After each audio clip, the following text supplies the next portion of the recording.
کس نے ذروں کو اٹھایا اور صحرا کر دیا، کس نے ذروں کو اٹھایا اور صحرا کر دیا، کس نے قطروں کو ملایا اور دریا کر دیا، سات پردوں میں چھپا بیٹھا تھا وہ حسن کائنات کو، سات پردوں میں چھپا بیٹھا تھا وہ حسن کائنات کو، بھی کسی رئیس عالم میں اشکار کر دیا۔ میرے قدر اساتذہ کرام اور میرے ہم مکتب ساتھیوں، السلام علیکم۔ آج میں آپ حضرات کے سامنے حضرت محمد صلی اللہ علیہ وآلہ وسلم کی سیرت کے موضوع پر لب کشائی کرنے کی اشارت کرنا چاہتی ہوں۔ سامعین کرام، ویسے تو سیرت کے معنی لغت میں کسی کارکردگی یا کارناموں کے احاطہ کرنے کے آتے ہیں، مگر آج تک کوئی مصنف، کوئی ابل، کوئی مفکر، کوئی مدبر، کوئی مفکر، کوئی ایسا پیدا نہیں ہوا جسے حضرت صلی اللہ علیہ وآلہ وسلم کی پوری سیرت کا احاطہ کیا ہو۔ گرامی قدر سامعین، جب میں طریقہ مطالعہ کرتی ہوں تو دیکھتی ہوں کہ مترخین نے بڑی بڑی شخصیتوں کے تذکرے قلم بند کیے ہیں جنہیں دنیا آج تک یاد کرتی ہے۔ آج لوگ حاتم طائی سے محبت رکھتے ہیں اور شیرواز سے محبت رکھتے ہیں، رستم اور اسفندیار کا تذکرہ بڑے فخر سے کرتے ہیں، سقراط و افلاطون کا نام پیار سے لیتے ہیں۔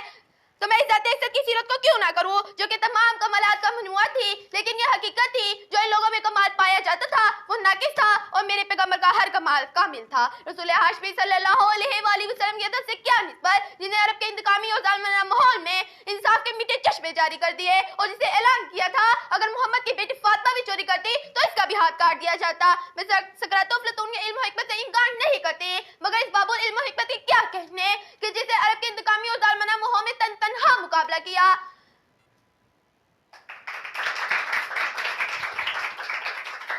قاسم العلوم و خیرات مولانا محمد قاسم فرماتے ہیں، جہالت کے سارے کمالات ایک تجھ میں ہے، جہالت کے سارے کمالات ایک تجھ میں ہے، تیرا کمال کسی میں نہیں مگر دو چار۔